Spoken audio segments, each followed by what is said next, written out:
I think that that part of it for us, for the progressives among us, I think the real question has to be, and then what? So there were a number of people who were urging people to call their senators to make sure they voted appropriately. And then I'd say, and then what, right? So Susan Collins is someone that people were hoping would remember her womanhood before she remembered her party. That didn't work. So the question again is, and then what? So you have to ensure that when you turn out to vote, you're voting for people who share your same values. This process has resulted in folks overwhelmingly sending in money, contributions to Susan Collins' opponent who does not yet exist.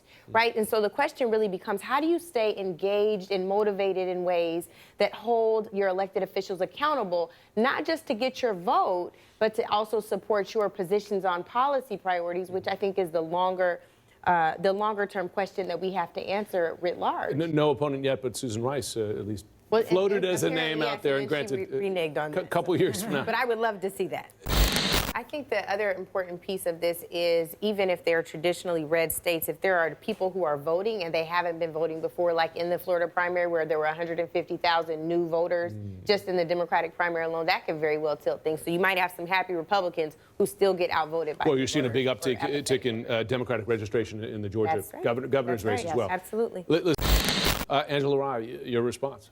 Yeah, I think that we already knew what Mitch McConnell stood for. I think he was very clear at the outset of Obama's tenure, and that was his primary focus was to make Barack Obama a one-term president. So, of course, he wasn't going to be useful or helpful in moving anybody along. I would take you no further than Merrick Garland, who it took more than 400-plus days to even get a hearing, and he still didn't get the hearing, right? So there's no surprises here. I think the reality of it is that's exactly why the poll numbers are where they are. For Republicans, that's part of the reason why Donald Trump's approval rating is higher.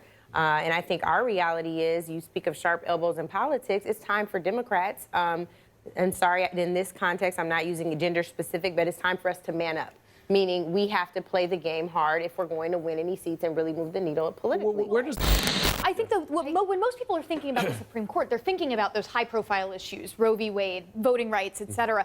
But an awful lot of what these courts do are not the headline-grabbing issues. I mean, actually, in Susan Collins' remarks on Friday, a line that stuck out to me was when she said that then Judge, now Justice Kavanaugh, and Merrick Garland voted together 93% of the time on the D.C. court. So, I think that there's a lot that we talk about in terms of the courts about the political issues that are hot buttons, but a lot of what these courts do, I think a lot of people just don't see. But the 7% is crucial, because one of the things that you didn't just mention is even like the collective bargaining issue that was just before the Supreme Court this summer. Those are major, major issues, and I think we do have to start paying attention to them. To your point, I have no answer. It's $1 million question. Citizens United, redistricting, also decisions that could face this court. All right. I think the thing that we have to pay attention to here as well, you talked about the layers of lawyers. There have to be some lawyers in the White House who told him, not just optically, but also potentially criminally, this could create an issue for him with the Mueller investigation if he were to release Rod Rosenstein. It's not just a confirmation process, right? It looks like more potential obstruction coming out of the White House directly from the commander-in-chief. Somebody had to flag that for him. I gotta believe that was a thing. When you are headlining a major Democratic event in Iowa, it's designed to drum up presidential speculation, and Democratic Senator Cory Booker is spending a lot of time, we should note, in Iowa, complete with a full slate of events today. CNN's Rebecca Berg has been traveling with him. Rebecca, he spoke on Saturday at an Iowa Democratic fundraising gala, and you just talked to him. Is there any question about what he's laying the groundwork for there? Well, Jim, he told us, for the record, that he is here solely to focus on getting out the vote for Democrats in the midterm elections. And he said he does not plan to make a decision on running for president in 2020 until after November.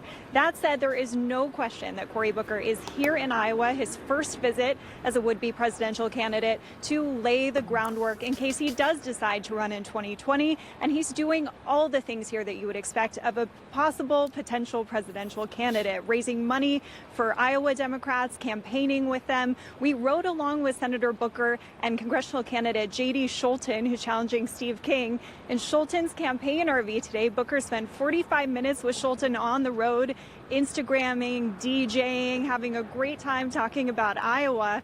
And they were on their way to an event in Boone, Iowa for Schulten with a bunch of farmers. And I want you to take a look at the reception that Cory Booker got there when he talked about running for president.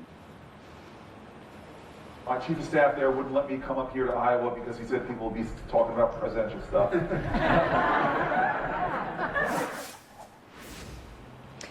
So a lot of laughter there from that crowd, and also you might not have heard a lot of applause that followed that as well. I'm not sure if you could see in that shot, Jim, but the room was packed. I was told it was at double capacity. People were literally in the rafters wanting to talk to Cory Booker. A really positive reception for him there. By the way, as I mentioned, a lot of farmers there. They're getting ready for harvest here in Iowa. You could say that Cory Booker is planting some seeds with his visit. Jim. Planting some seeds, and in the midst of a trade dispute that they're watching with China, they're watching very closely. Rebecca Berg, thanks very much. Back with the panel now. So let's run through the list of just the folks who were in Iowa in the last week only. Cory Booker, Kamala Harris, that was in Ohio. Joe Biden, he's going to be in South Carolina, another, of course, crucial state, and Michael Avenatti in Ohio last Friday. Unofficial kickoff, 2020. Jim, Ohio and Iowa. I'm aware of that. I know, but they are key states. You Northeasterners. But to your point, those are also two states where there aren't really competitive Senate seats. This cycle, usually some of these other senators have been going and helping out gubernatorial candidates, going in where their Senate colleagues might need a boost. These trips seem to be a little bit more about the future. And of course, they are with House candidates. They are, that is true, but. There's a Secretary of State race, too, in Iowa, and I cannot think of her last name, but her first name is Desiree. It was historic that she won an African-American woman who won this in the primary. So there's also that seat that normally we don't pay as much attention to, but these times, desperate times call for desperate measures. You know, I gotta say, I really disagree with that, and I'll say before this, what people are deeming as a 2018 pre-run to 2020, he was saying the same thing on my podcast last year about love. Like, I was trying to get him to let me say I don't have to like the president if I don't think he's human enough, right? And he was like, no, he's still human, still a spirit of love. That is definitely his posture. He also has the right to be an advocate for people who don't have voices in a Senate judicial nomination process. I don't think that makes him divisive. I think that makes him an advocate. Right. And I think that we should be careful with that kind of rhetoric. I also think that we would be remiss if we did not acknowledge the very critical role that Kamala Harris played in that, not just that nomination process, but in several others throughout this year. I mean, Angela could speak to this more than I could. I don't know if fighting fire with fire is what Democrats are going to want in 2020 in their nominee. Well, the consistent critique has been there's no message. Well, you're going to have Tom Steyer, Howard Schultz, Michael Bloomberg, you know, Bernie Sanders, Elizabeth Warren. There's a lot of folks we haven't heard from yet.